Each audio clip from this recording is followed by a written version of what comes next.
வாங்க இன்றைக்கி நம்ம வீட்டில் காலையில் என்ன டிஃபன்னு பார்க்கலாம். காலையில் இட்லிக்கு தக்காளி குழம்பு ரெடி பண்ணிக்கலாம். ஃபஸ்ட்டு இட்லி ஊற்றி வச்சுக்கலாம். தக்காளி குழம்பு நான் எப்படி செய்கிறேன்னு பார்க்கலாம். எங்கள் வீட்டில் எல்லாம் நல்லா இருக்குன்னு சொல்லுவாங்க. நீங்களும் செஞ்சு பாருங்கள், எப்படி செய்கிறேன்னு பார்க்கலாம். ஃபஸ்ட்டு இட்லி ஊற்றிக்கலாம் வாங்க.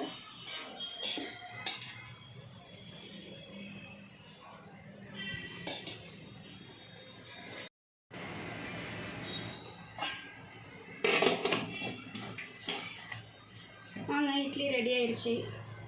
அடுத்து தக்காளி குழம்பு வைக்கிறத பார்க்கலாம். தக்காளி குழம்புக்கு தேவையான பொருள் என்னென்னு பார்க்கலாம். வெங்காயம், பூண்டு, கருவேப்பிலை, தேங்காய், தக்காளி, கறி மசாலா தூள், கொத்தமல்லி தூள், மிளகாத்தூள், ஸ்பைசஸ் எல்லாம் சேர்த்துக்கோங்க. இதில் பொட்டுக்கல்லையும் கசகசாவும் நான் இப்படி தான் போடுவேன். பொட்டுக்கல்லை, கசகசா, தேவையான உப்பு. வாங்க தக்காளி குழம்பு எப்படி செய்யலான்னு பார்க்கலாம்.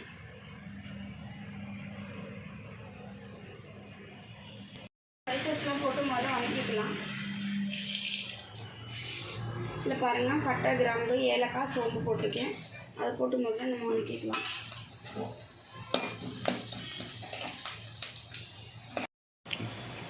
அடுத்தது பூண்டு போட்டுக்கலாங்க. பூண்டு, கருவேப்பிலை, வெங்காயமும் போட்டுக்கலாம். வெங்காயமும் போட்டு வதக்கி விட்டுக்கலாம். வெங்காயம் பூண்டு வதங்கட்டுங்க. அடுத்தது தக்காளி பழம் போட்டுக்கலாம். தக்காளி போட்டு நல்லா வதக்கி விட்டுக்கலாம்.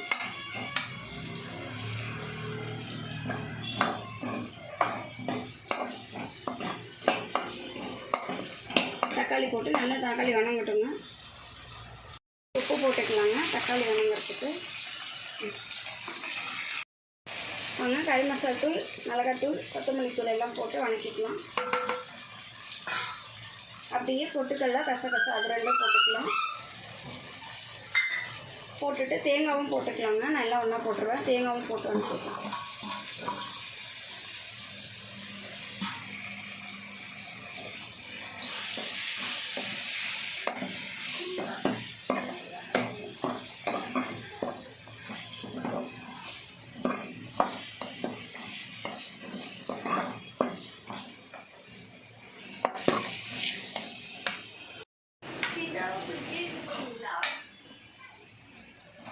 பொடியெல்லாம் போட்டாங்க. பொடி, தக்காளி, தேங்காய், பொட்டுக்கடலை எல்லாமே போட்டோம். எல்லாமே ஒரு 5 நிமிஷம் வதங்கிட்டோம்.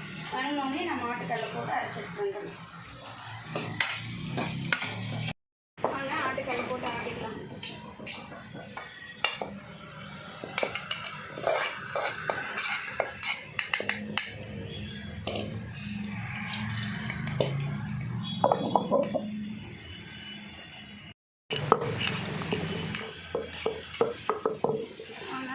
போட்டு நல்லா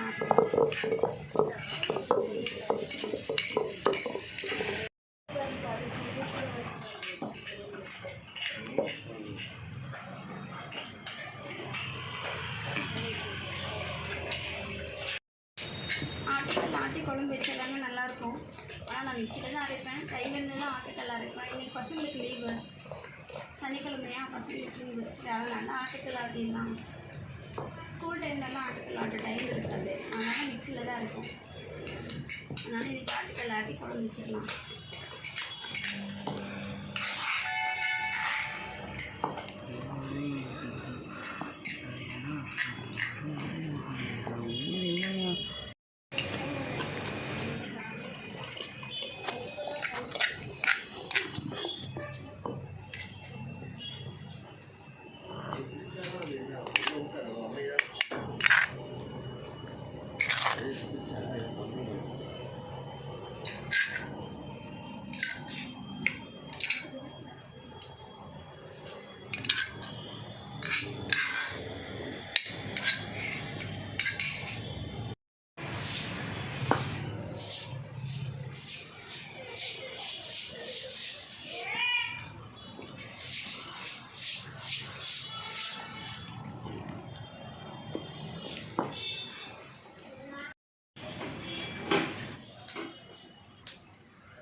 எடுத்து வச்சுக்கலாம். அரைச்சாச்சு. அடுத்து எடுத்து வச்சுட்டு குழம்பு தாளிச்சு விட்றலாம்.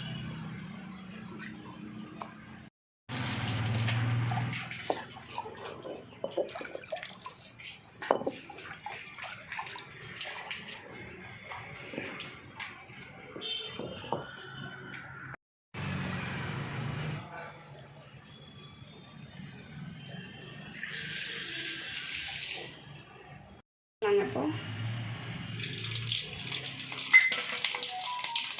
கடுகு பொரிஞ்சது வெங்காயம் கருவேப்பிலை போட்டுக்கலாம்.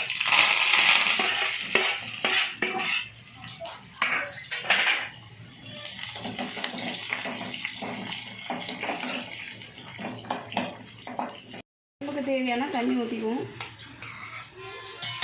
குழம்புக்கு தேவையான தண்ணி ஊற்றிக்குவோம். இப்போ வெங்காயம் வதக்கி வச்சுருக்கோம், அதே இதில் போட்டுக்கலாம்.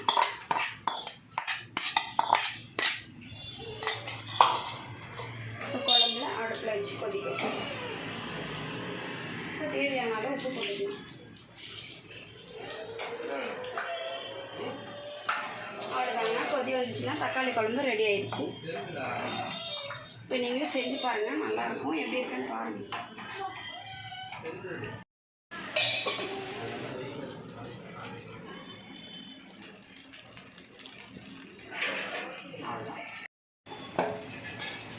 வாங்க, இட்லி தோசை ரெடி ஆயிடுச்சு, தக்காளி குழம்பு ரெடி ஆயிடுச்சு. அடுப்பு ஆஃப் பண்ணிக்கலாம். குழம்பு எப்படி இருக்குன்னு பாருங்கள். வாங்க, நீங்களும் இப்படி தக்காளி குழம்பு வச்சு சாப்பிட்டு பாருங்கள், டேஸ்ட்டாக இருக்கும். சாப்பிட்டு எப்படி இருக்குன்னு கமெண்ட்டில் சொல்லுங்கள். ஓகேங்க, பாய்.